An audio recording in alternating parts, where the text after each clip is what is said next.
உலகெங்கிலும் உள்ள வசந்த் தொலைக்காட்சி நேயர்களுக்கு வணக்கம். இது உங்கள் ரகசிய கேள்விகள். சில இன்ட்ரெஸ்டிங்கான புதிய தகவல்கள் பற்றி இன்றைக்கி பேச போகிறோம். பல நேரம் நம்ம சோதனை குழாய் குழந்தை அப்படின்றத பற்றி நிறைய கேள்விப்படுறோம். இன்றைக்கி நிறைய அதை பற்றி நம்ம வாசிக்கிறோம். ஆனால் அது எப்படி பண்ணுறாங்க அப்படின்றதும், புதிய உத்திகள், அதை தவிர புதிய கண்டுபிடிப்புகள் என்னென்ன வந்திருக்கு அப்படின்றத பற்றி இன்றைக்கி ஒரு படமாக நம்ம பார்க்க போகிறோம்.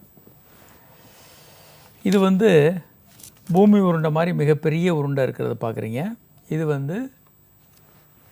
மைக்ரோஸ்கோப்பில் ஒரு கருமுட்டை உருப்பெருக்கியில் பார்த்தோன்னா பூமி உருண்டை மாதிரி மிகப்பெரியதாக இருக்கும். அதில் லேசாக ஒட்டிக்கிட்டு இருக்கிறது விந்து அணுக்கள்.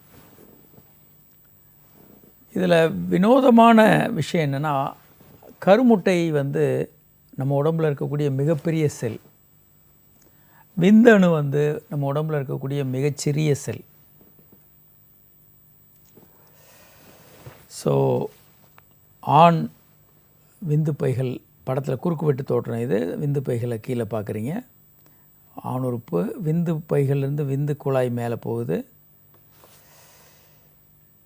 விந்து பைகளை பார்க்கும்போது செமினிஃபெரஸ் டியூபியூல்ஸ், அங்கே தான் விந்தணுக்கள் உற்பத்தி ஆகுது. வளர்ந்து விந்தணுக்கள் ஆரம்பத்திலேருந்து வளர்ந்து மெச்சூர் ஆகிறதுக்கு 72 நாட்கள் ஆகுது மொத்தத்தில். ஸோ இன்றைக்கி வெளியே வரக்கூடிய விந்து 72 நாட்களுக்கு முன்பாக உருவாகின ஒரு விந்தணுக்கள். அதனால தான் ஆண்களுக்கு அறுவை சிகிச்சை பண்ணால் கூட விந்தணுக்கள் கருத்தரிக்கக்கூடிய வாய்ப்புகள் இருந்துக்கிட்டே இருக்கும். இன்றைக்கி ஆப்ரேஷன் பண்ணோட்டோம், அடுத்த வாரம் அவர் செக்ஸ் பண்ணார்னா கருத்தரிச்சிடறதுக்கு வாய்ப்பு இருக்குது. ஏன்னா அந்த குழாய்களில் விந்தணுக்கள் இருந்துக்கிட்டே இருக்கும். 3 மாதங்கள் அவர் ஆணுரை அணிந்து செக்ஸ் பண்ணணும், அல்லது வேறு ஏதாவது ஒரு முறையில் பண்ணணும். அதுக்கப்புறம் 3 முறை விந்து டெஸ்ட் பண்ணணும். விந்தில் ஒன்றும் இல்லைன்னு வந்த பிறகு தான் அவர் தாம்பத்திய உறவு இயல்பாக பண்ணலாம். இதில் விந்தணுக்களையும் கருமுட்டையும் பார்க்குறீங்க. விந்தணுக்கள் சின்னதாக இருக்குது. அதை உருப்பெருக்கி பார்த்தோன்னா அதனுடைய தலை ஒரு முக்கோணமாக இருக்கிறத பார்க்குறோம். கருமுட்டை வட்டமாக இருக்குது. ஒரு சூரியன் மாதிரி பெருசாக கருமுட்டை இருந்ததுன்னா பூமி மாதிரி சின்னதாக விந்தணு இருக்கும். இது கருமுட்டையை துளைத்து கொண்டு விந்தணு உள்ளே போகும்போது அது அதனுடைய ஜீன்ஸ் உள்ளே போன உடனே இணைந்து கருவாக மாறுகிறது. இது ஒரு விந்துவும் கருமுட்டை மேலே எப்படி விந்தணுக்கள் இருக்குதுன்றதை பார்க்குறோம். கருமுட்டை அது மேலே விந்தணுக்கள் ஒட்டிகிட்டு இருக்கிறது. எப்படி பண்ணுறாங்க இந்த டெஸ்ட் டியூப் பேபி அப்படின்றத, என்ன மாதிரி பண்ணுறாங்க? முதல்ல டெஸ்ட் டியூப் பேபி பண்ணுறதுக்கு முன்னால் மூளையிலிருந்து ஹார்மோன்கள் ஒரு சினை முட்டை பையில் ஒரு கருமுட்டையை உண்டு பண்ணும், ஒரு சினை முட்டையை உண்டு பண்ணும். இது நம்ம டெஸ்ட் டியூப் பேபி போன்ற விஷயங்கள் பண்ணுறதுக்கு இது போதாது. அப்போ என்ன பண்ணுறோன்னா, முதல்ல மூளையினுடைய கண்ட்ரோலை, அந்த சினை முட்டை பையினுடைய கண்ட்ரோலை தடுக்கிறோம். சில ஹார்மோன்கள் கொடுத்து மூளை சினை முட்டை பையை கண்ட்ரோல் பண்ணுறதை நிறுத்துகிறோம். அதுக்கப்புறம் நிறைய மருந்துகள் கொடுத்து நிறைய கருமுட்டைகள் உருவாகிறதுக்கு நாம் முயற்சி பண்ணுறோம். அந்த கருமுட்டைகளை வெளியே எடுக்கிறோம். ஒரு காலர் இருக்காங்க. ஹலோ. வணக்கம். யார் பேசுகிறது சார்? சார் ராஜேஷ் அம்பத்தூர்லேருந்து பேசுகிறேன் சார். சொல்லுங்கள் ராஜேஷ். சார் மேரிட் ஆகி 3 இயர்ஸ் ஆகுது சார். சரிங்க.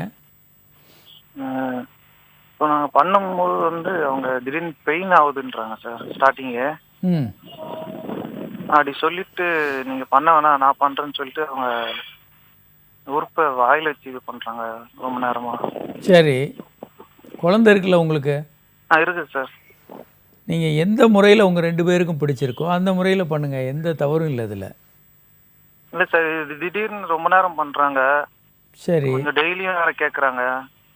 ஒன்றும் தப்பு இல்லை. உங்கள் 2 பேருக்கும் அது சந்தோஷமாக இருந்தால் அதை பண்ணலாம், ஒன்றும் தப்பு இல்லை.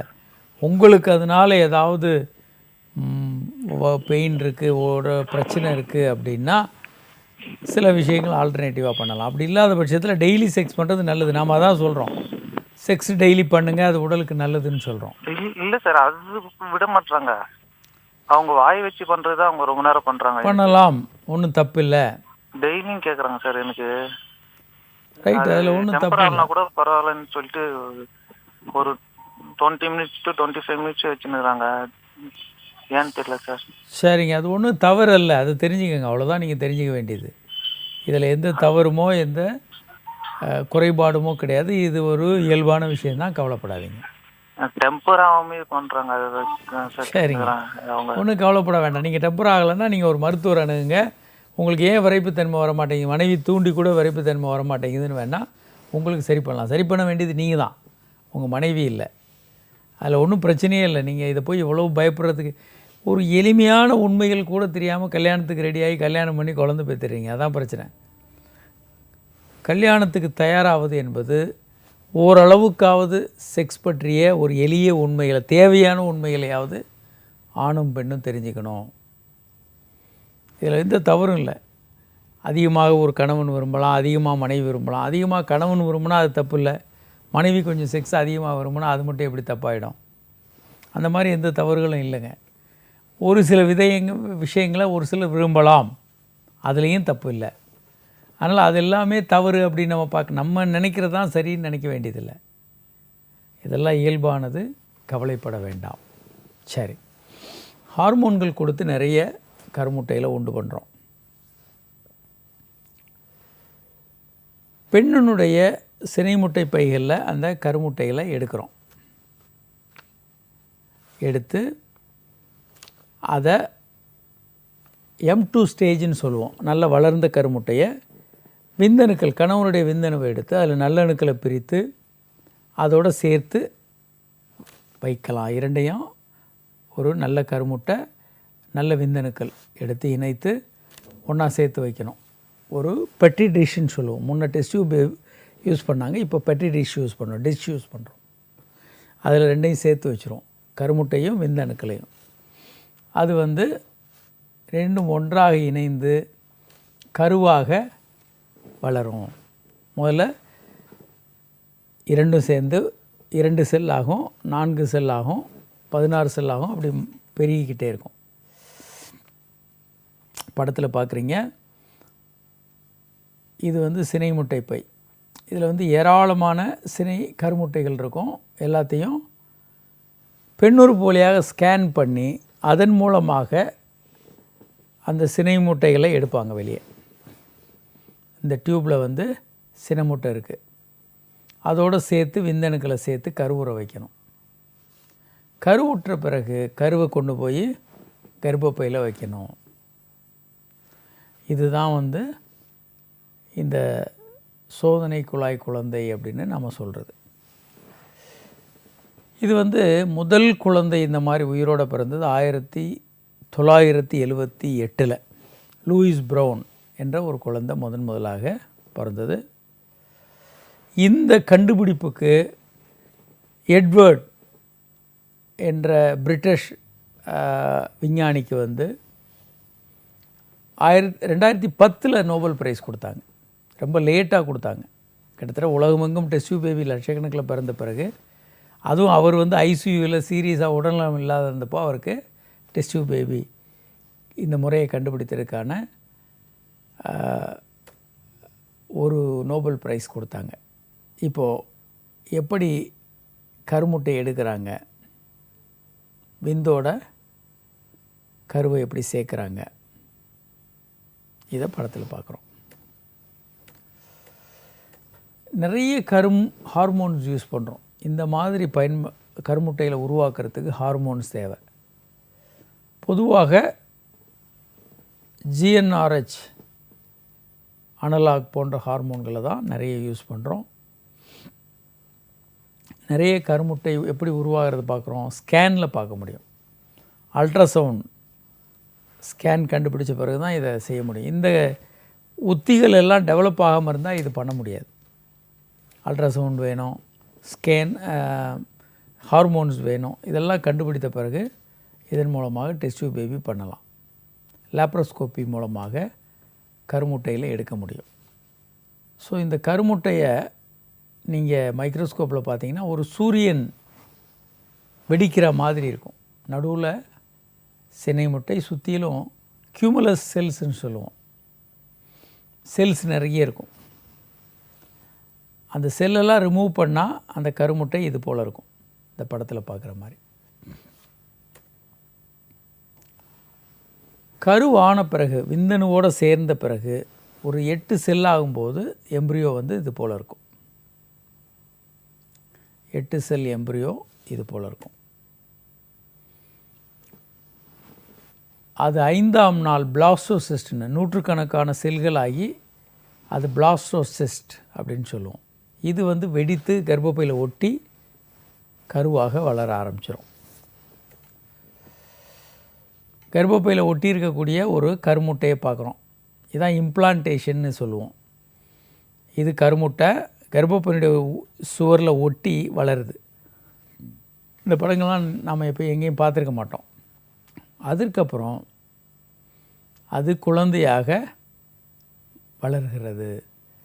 அந்த கர்ப்பப்பையினுடைய உட்சுவரும் கருவும் ஒட்டி வளரக்கூடிய அந்த இடம். இதில் ஸ்கேனில் எப்படி ஆண் குழந்தை பெண் குழந்தைன்னு பார்க்குறாங்கன்னா விந்து பைகளை பார்க்குறாங்க. விந்து பைகள் இருந்தால் அது ஆண் குழந்தைன்னு முடிவு பண்ணுறாங்க. ஒரு காலர் இருக்காங்க. Hello sir, good night sir. வணக்கம், சொல்லுங்கள் சார். சார், என் நேம் வந்து பிரசாந்த். பிரசாந்த், சொல்லுங்கள் சார், எனக்கு வந்து ஏஜ் வந்து 25 இயர்ஸ் சார். ஓகே. எனக்கு வந்து மேரேஜ் ஃபிக்ஸ் பண்ணியிருக்காங்க. ஓகே. சரி, இப்போ நான் அவங்ககிட்ட மொபைலில் பேசிட்டு இருக்கேன். ஆனால் எனக்கு வந்து விந்து வெளியே வருது. யாரோட உங்கள் ஃபியான்சின்னு உங்கள் காதலி அல்லது நிச்சயப்படுத்த பெண்ணோட பேசும்போது ஆணுறுப்புலேருந்து விந்து வருது? ஆமாம் சார். அது இயல்பானதாங்க, ஒன்றும் கவலைப்பட வேண்டிய விஷயம் இல்லை. சார் இல்லை சார், சாதாரணமாக பேசினாலும் வந்துடுது சார். அதாங்க, நான் வேறு யார் கூட நீங்கள் பேசினாலும் வராது. அம்மா கூட அக்கா கூட பேசினா வராது. ஆமாம் சார். அந்த பெண்ணோட பேசும்போது உங்களுக்கு ஒரு மன எழுச்சி வந்துடும், த்ரில் ஆகிடுவீங்க. Okay sir. அதில் வந்து உங்களுக்கு நீங்கள் கிளுகிளுப்பாகிறீங்கன்னு அர்த்தம், வேறு ஒன்றும் இல்லை. இதுக்கு எதனா மெடிசன் எடுக்கலாமா சார்? இதுக்கு எதுக்கு மெடிசன்? இது நார்மல். சார், பயமாக இருக்குது சார். எல்லாத்துக்கும் பயந்தீங்கன்னா என்ன படிச்சிருக்கீங்க சார்?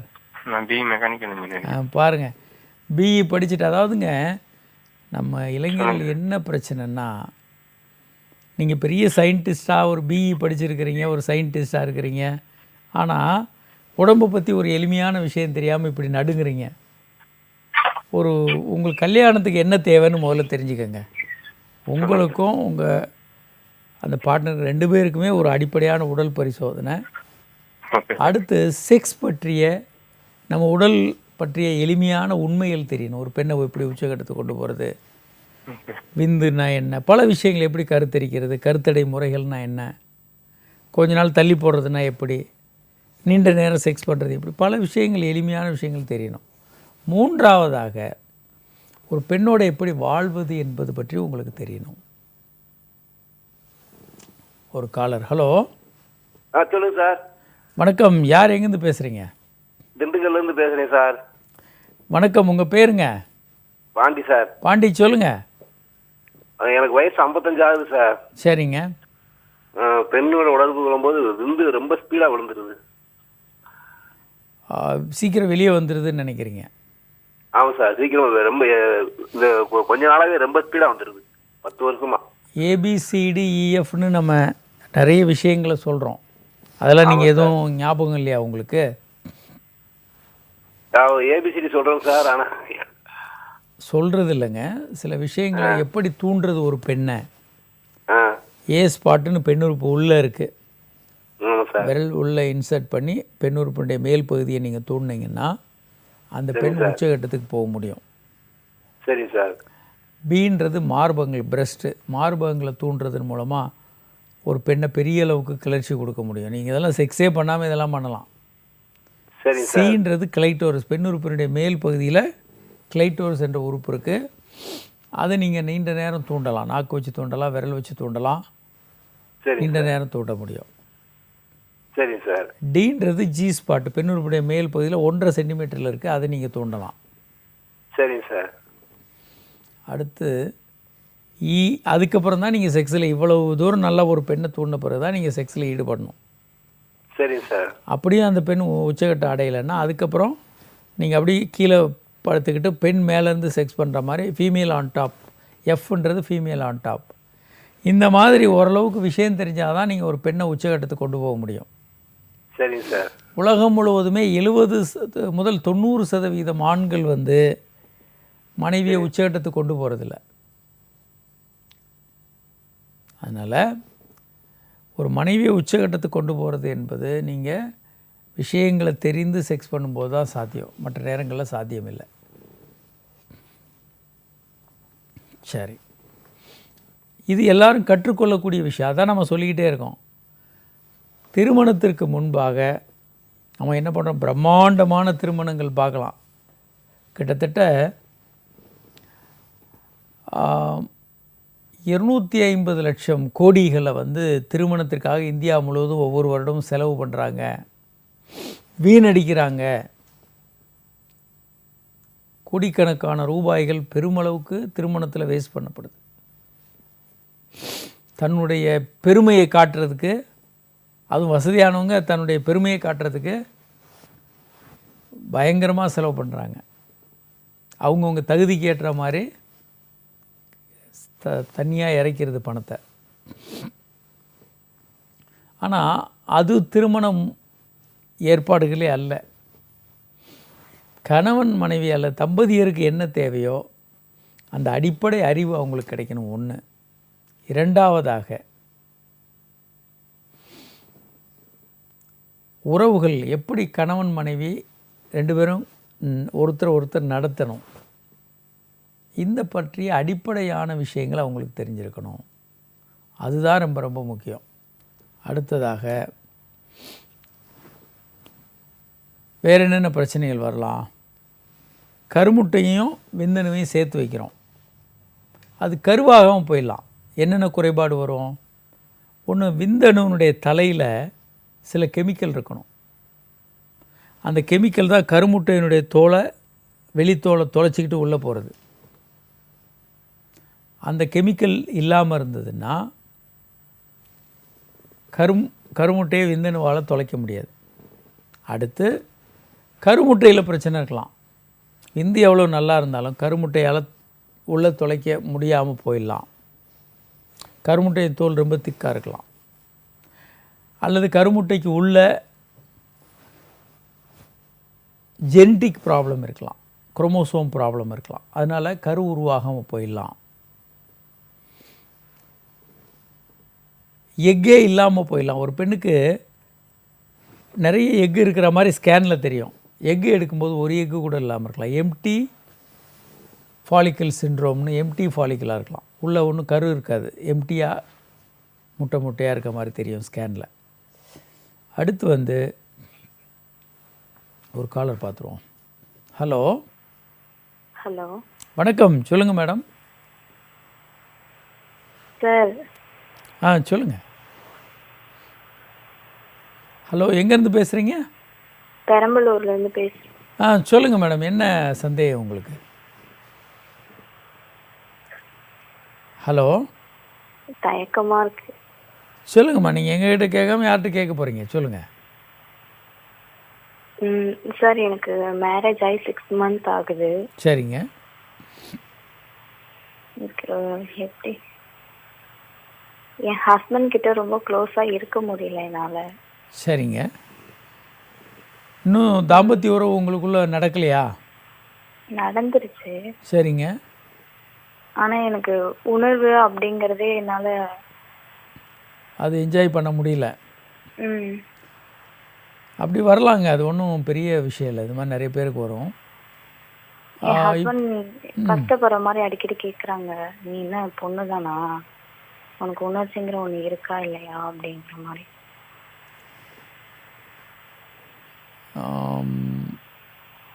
உங்களுக்கு ஒரு உச்சகட்டம் வரலையா, இல்லை செக்ஸில் விருப்பமே இல்லாமல் இருக்கிறீங்களா?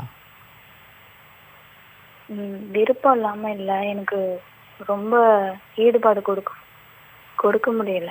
வலி இருக்குங்களா, பெயினாக இருக்குன்னு நினைக்கிறீங்களா? ஃபர்ஸ்ட் இருந்தது இப்போ பெயின் இல்லை சார். ஆ,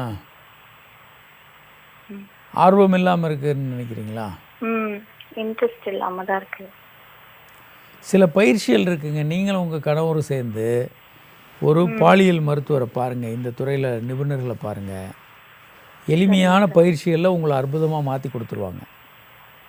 சரிங்க சார். இது முற்றிலுமாக சரி பண்ண முடியும். அல்லது உங்களுக்கான கார்பன் டை ஆக்சைடு லேசர் கருவி மூலமாக உங்களுக்கு சில சிகிச்சை கொடுத்து இந்த பிரச்சனையை சரி பண்ண முடியும். 2 வழியில் இதை சரி பண்ணலாம். ஒன்று, நீங்கள் 2 பேரும் சேர்ந்து சில பயிற்சிகள் பண்ணலாம். இல்லை உங்களுக்கு சில சிகிச்சை கொடுத்து இதை சரி பண்ணலாம். Okay sir. இது சரி பண்ணக்கூடிய பிரச்சனைங்க. நீங்கள் இதே வச்சு கஷ்டப்பட வேண்டியதில்லை.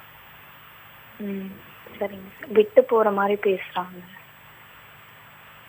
நீங்கள் சரி பண்ணிக்கங்க, ஒன்றும் கவலைப்பட வேண்டாங்க. இதை பற்றி கவலைப்பட்டீங்கன்னா இன்னும் அதிகமாக நிலைமை மோசமாகும்.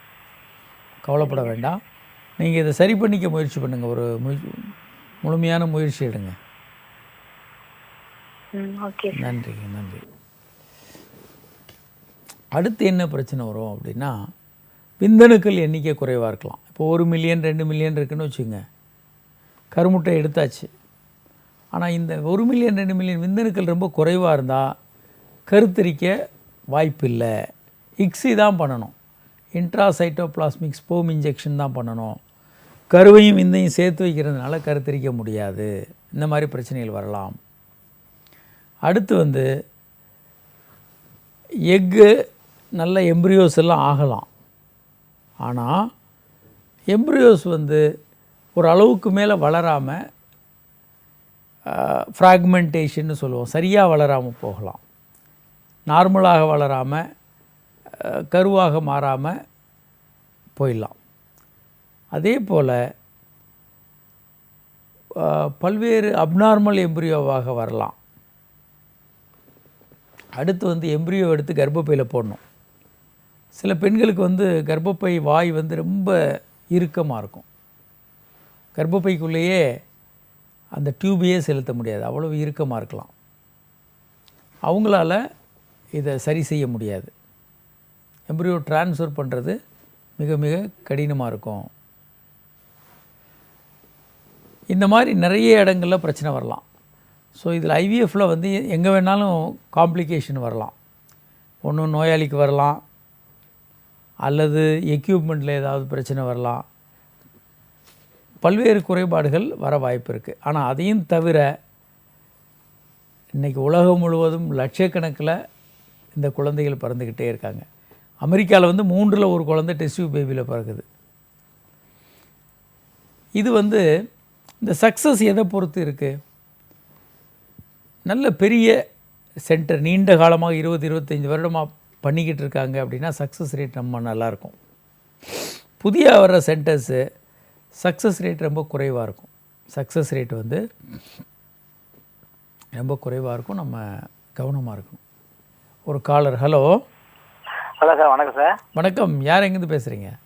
சார், நான் திருவாரூர் மாவட்டத்துலேருந்து மாற்றுத்திறனாளி கோவிந்தராஜ் பேசுகிறேன் சார். சொல்லுங்கள் கோவிந்தராஜ். வணக்கம் சார். நான் ரொம்ப காலமாக உங்கள்கிட்ட பேசுனது ரொம்ப ஆவல் சார். நன்றி நன்றி. சொல்லுங்கள் சார். சார், நான் ஒரு 2007 சார் அந்த கைப்பழக்கங்கிறது இருக்குது சார் நமக்கு. சரிங்க. அது என்னன்னா சார், எனக்கு இன்னும் பவர்ஃபுல்லாக தான் நல்லா தான் சார் இருக்குது, இன்னும் ஆரோக்கியமாக தான் இருக்குது உடம்புக்கு. அந்த கைப்பழக்கங்கிறது இன்னும் குறையில சார். நான் ஒரு ஹேண்டிகேப்டு மண்டி போட்டு தான் நடந்து போவேன். சரி. நமக்கு நம்ம குடும்பத்தில் என்ன கல்யாணங்கிறது நமக்கு எதுவுமே பேசலை, எதுவுமே சொல்லலை. நான் ரகசியமாக இதை நான் பண்ணிக்கிட்டு இருக்கேன். நான் வெளிப்படையாட்ட சொல்லுவேன் சார். இது ஒன்றும் தப்பு இல்லைங்க. இது எல்லோரும் பண்ணுறது தான், நீங்கள் மட்டும் பண்ணுறது இல்லையே. ஆமாம் சார், உண்மையில சார். நீங்கள் நண்பர் மாதிரி பேசுகிறீங்க, அது எனக்கு நல்லா புரியுது சார். நான் நண்பராக பேசலைங்க, நான் எக்ஸ்பர்ட்டாக சொல்கிறேன். இது நார்மல். இது பண்ணாத ஆளுங்களே கிடையாது. நீங்கள் ஊனமுற்றிருக்க நாளுங்க, கல்யாணம் ஆகாட்டியும் சரி, கல்யாணம் ஆனவங்களும் பண்ணிட்டு தான் இருப்பாங்க, ஊனம் இல்லாதவங்களும் இதை பண்ணிட்டு தான் இருப்பாங்க. ஆமாம் சார், நமக்கு வெளிப்படையில் வெளியில் போய் தப்பு செய்யணும் போகணும் வரணுங்க, நமக்கு அந்த ஆசை கிடையாது சார். நமக்கு அது நல்லது. நம்ம எனக்கு நமக்கு வந்து நம்மளோட அம்மா அப்பா எனக்காக எனக்கு ரொம்ப கஷ்டப்பட்டவங்க, அந்த கௌரவத்தை கவனம் பண்ணிக்கிட்டு சில விஷயங்கள் எனக்குள்ளே நான் ரகசியமா ஒவ்வொரு விஷயத்தையும் கௌரவமா நான் போயிட்டுங்க சார். ரைட்டுங்க. உங்களுக்கு என்ன கேள்வி, என்ன சந்தேகம், அதை சொல்லுங்கள். இதே மாதிரி நான் ஒரு விஷயத்துல கஷ்டம், நம்மளோட அம்மா அப்பா பிறகு நமக்கு கல்யாணம் பண்ணி வச்சாக்கா இந்த உடல் உறவுங்கிறது வந்து ஒரு நல்லபடியாக சக்ஸஸாக முடியுமா சார்? அதான் சார். கண்டிப்பாக நல்லா வச்சுக்க முடியுங்க, ஒன்றும் பிரச்சனை இருக்காது. உடல் ஊனமுற்றவர்கள் நிறைய வேறு பொசிஷன்ஸ் இருக்குது. நீங்கள் தேவைன்னா இதனுடைய எக்ஸ்பர்ட்டை அணுகலாம், அவங்க உங்களுக்கு நிறைய கைடன்ஸ் கொடுப்பாங்க. உடல் ஊனமுள்ளவர்கள் எல்லோருமே செக்ஸில் ஈடுபடாமல் இருக்கிறதில்ல. ஸோ ஒன்றும் கவலைப்படாதீங்க, ஏராளமான முறைகள் இருக்குது. என்ன குறைபாடுகள் இருந்தாலும் இன்றைக்கி சரி செய்ய முடியும், கவலைப்படாதீங்க. ஸோ இன்னும் நிறைய பேச வேண்டியிருக்கு, தொடர்ந்து பேசுவோம். இன்று இந்த நிகழ்ச்சியில் பங்கு பெற இயலாத நேயர்கள் உங்களுடைய கருத்துக்களை, கேள்விகளை எங்களுக்கு SMS மூலமாக அனுப்பலாம். 9841266666 என்ற எண்ணுக்கோ 9444476666 என்ற எண்ணுக்கு உங்கள் கேள்விகளை எங்களுக்கு SMS மூலமாக அனுப்பலாம். அல்லது hi@drkamarajhospital.com என்ற மின்னஞ்சல் முகவரிக்கு உங்களுடைய கேள்விகளை எங்களுக்கு மின்னஞ்சலில் அனுப்பலாம். மீண்டும் நாளை சந்திப்போம். வணக்கம்.